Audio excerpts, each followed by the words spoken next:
Guys, নতুন ভিডিওতে স্বাগতম। এই ভিডিওটা হচ্ছে 2024 সালের প্রথম ভিডিও, অর্থাৎ এই ভিডিওটা হচ্ছে এই বছরের প্রথম নতুন ভিডিও। এই ভিডিওতে আজকে একটি সুপার এক্সপেরিমেন্ট করব। আজকে এই ভিডিওতে বানাবো পাইরক্স পাই পারঅক্সি মোনোসালফিউরিক অ্যাসিড, যার আরেক নাম কারোস অ্যাসিড, কিন্তু সবথেকে পপুলার নেম হচ্ছে পিরানা সলিউশন। হ্যাঁ গাইস, আজকের ভিডিওতে বানাবো পিরানা সলিউশন, ফিরে হবে ডাইল্ড পিরানা সলিউশন। কিন্তু এটাও সাংঘাতিক জিনিস। আমার কাছে গ্লাভস নেই বলে আমি গ্লাভস পরে ভিডিও করতে পারছি না। তবে গাইস, আপনারা এই এক্সপেরিমেন্ট বাড়িতে ট্রাই করবেন না, কারণ এই পাইরোসালফিউরিক অ্যাসিড বা পিরানা সলিউশনটা খুবই ভয়ঙ্কর। সরি গাইস, বারবার পাইরোসালফিউরিক অ্যাসিড বলছি, পাইরোসালফিউরিক অ্যাসিড না, এটার নাম হচ্ছে পারঅক্সি মোনোসালফিউরিক অ্যাসিড, পারঅক্সি মোনোসালফিউরিক অ্যাসিড বা কারোস অ্যাসিড, যার আরেক নাম পিরানা সলিউশন। পিরানা সলিউশনের ফর্মুলা হচ্ছে 3:1, অর্থাৎ 3 থাকবে সালফিউরিক অ্যাসিড আর 1 থাকবে হাইড্রোজেন পারঅক্সাইড।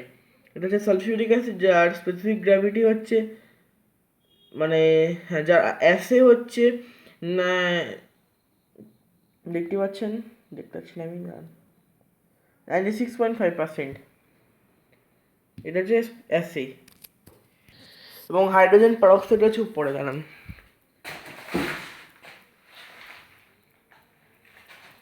কোথায় গেল হাইড্রোজেন পারঅক্সাইড? সাইডে আছে, এই এটা হচ্ছে hydrogen peroxide, 6% solution, 6 hydrogen peroxide 6%। আপনাদের ইচ্ছা মতো পার্সেন্টেজ ইউজ করতে পারেন, 3%, 6%, 12%, 30%। সব থেকে বেস্ট হয় 12% এবং 30%-এ, কিন্তু ওইগুলো আরও ভয়ঙ্কর, আরও ডেঞ্জারাস হয়ে যায়। আমার কাছে 6% আছে, তাই ডাইলিউট হবে, মানে হালকা হবে ডাইলিউট পিরানা সলিউশন। যাক, ডাইলিউটটা খুবই ভয়ঙ্কর। 3:1, অর্থাৎ 1 হচ্ছে হাইড্রোজেন পারঅক্সাইড আর 3 হচ্ছে সালফিউরিক অ্যাসিড, H2SO4। আর এই পিরানা সলিউশন বা পারঅক্সি মোনোসালফিউরিক অ্যাসিডের সংকেত হচ্ছে H2SO5। সালফিউরিক অ্যাসিড সংকেত হচ্ছে H2SO4, আর এই পিরানা সলিউশনের ফর্মুলা হচ্ছে H2SO5। আর গাইস, প্রথমেই বলে দিতে এই এক্সপেরিমেন্টে বলে দিই, এবং আমি ঠিক জানি না, তবে বলছি যে এই বাংলা ভাষায় প্রথম প্র্যাকটিক্যালি এক্সপেরিমেন্ট হচ্ছে পিরানা সলিউশন। আমি ঠিক জানি না, তবে বাংলা ভাষায় এই বেঙ্গলি ইউটিউব কমিউনিটিতে প্রথম আমি দেখাচ্ছি বাংলা ভাষায় পিরানা সলিউশন তৈরি করে। তাই গাইস, চ্যানেলে আরও নতুন নতুন বাংলা ভাষায় এক্সপেরিমেন্ট ভিডিও পেতে হলে সাবস্ক্রাইব করবেন। যাই হোক, প্রথমে আমি সালফিউরিক অ্যাসিডটা খুলে নিলাম, এবং এটা আমি নির্দিষ্ট পরিমাণ মতো সালফিউরিক অ্যাসিড ঢালবো, 30 ml। এই পাশে দেখতে পাচ্ছেন 30 ml সালফিউরিক অ্যাসিড ঢালি।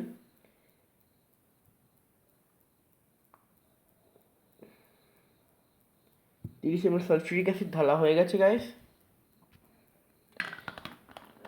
এবং এখানে আমি এই কনিক্যাল ফ্লাস্কের মধ্যে আমি কয়েক ml, মানে বিশেষ করে 10 ml, 20 ml হলেও কিছু অত প্রবলেম হবে না। সাধারণত 3:1 রেশিও করতে হয় কনসেন্ট্রেটেড হাইড্রোজেন পারঅক্সাইডের ক্ষেত্রে। আমার ডাইরেক্ট বলে চিন্তা নেই।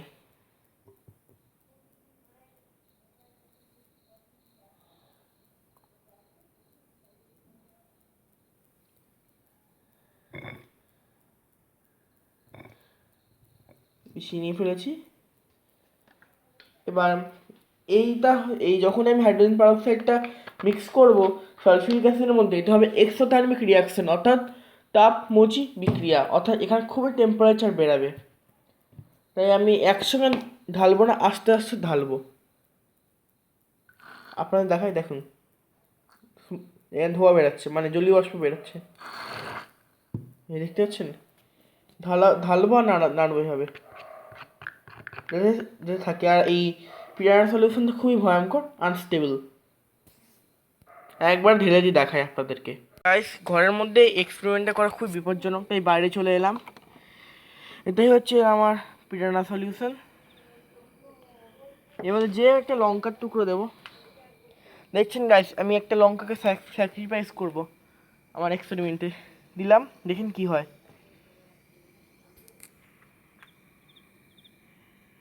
এই আমারটা সলিউশনটা অনেকটা ডাইলুট বলে অনেক আস্তে আস্তে করে লঙ্কাটা গ্রাস করবে।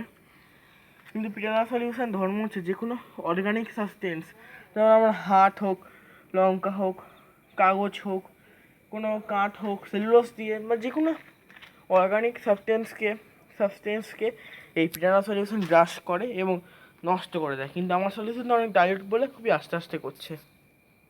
যেমন দেখতে পাচ্ছেন আমার লঙ্কার রঙটা অনেক পাল্টে গেছে।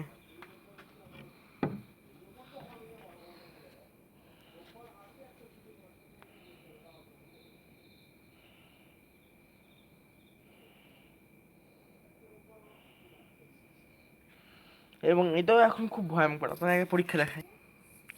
কিছুক্ষণ পর এলাম, এখন আমার লঙ্কাটা ডিজলভ হয়নি। আমি কিছুক্ষণ পর দেখছি আমার লঙ্কাটা এখন খুব ভয়ঙ্করভাবে এর সঙ্গে মিক্স হচ্ছে এবং আস্তে আস্তে নষ্ট হয়ে যাচ্ছে।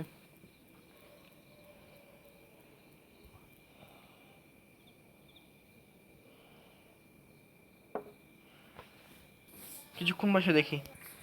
এবং গাইস, আপনারা সালফিউরিক অ্যাসিড থেকেও সাবধান, কারণ জানেন সালফিউরিক অ্যাসিড কতটা ভয়ঙ্কর।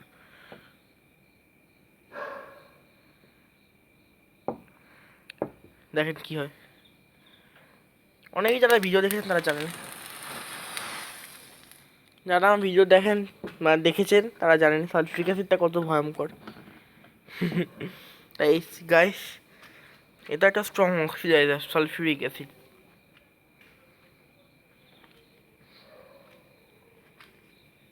কিন্তু আমার লঙ্কাটা এখন দেখতেই পাচ্ছেন প্রায় অনেকটাই ডিজলভ হয়ে গেছে।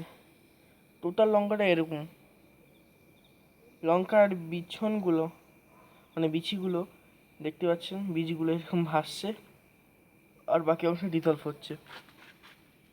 মানে টোটালি প্রায় অ্যাপ্রক্স 2 মিনিট, না 2 মিনিট না, ঠিক 5-6 মিনিট আমার লঙ্কাটা পুরোপুরি ডিজলভ হয়ে যাবে। এই পাইর এই পারক্সিমোনো পারক্সিমোনোসালফিউরিক অ্যাসিড বা কারোস অ্যাসিড, যার সংকেত হচ্ছে H2SO5। ওকে গাইস, দেখা হবে অন্য ভিডিওতে। Student, bye bye. Next experiment হয় sulphuric acid plus potassium permanganate, manganese heptoxide. Potassium permanganate আমার কাছে নাই, টেবিলের উপর যা দেখলাম অনেক খালি শিশি ছিল, কিন্তু খালি কন্টেনার ছিল। কিন্তু এই নতুন পটাশিয়াম পারম্যাঙ্গানেট কিনবো, তখন ওই সাথে এক্সপেরিমেন্ট করে দেখাবো ভালো করে। ম্যাঙ্গানিজ হেপ্টক্সাইড ওটা খুবই ভয়ঙ্কর, তার সঙ্গে এটাও ভয়ঙ্কর। সলিউশন হিসেবে এটাও ভয়ঙ্কর, আর ওটা ওই এটাও কেমিক্যাল, ওটাও কেমিক্যাল, দুখানাই ভয়ঙ্কর। এটা অর্গানিক জিনিসকে ধ্বংস করে, ওটা অর্গানিক জিনিসকে ধ্বংস করে। ওকে যাক, আশা করি আপনাদের ভিডিওটি ভালো লেগেছে। প্লিজ লাইক করবেন এবং এরকম আরও মজার মজার এক্সপেরিমেন্ট এবং ভয়ঙ্কর এক্সপেরিমেন্ট দেখার জন্য চ্যানেলটাকে সাবস্ক্রাইব করবেন। Bye bye. Okay, bye bye bye, tata. Sulphuric acid, hydrogen peroxide.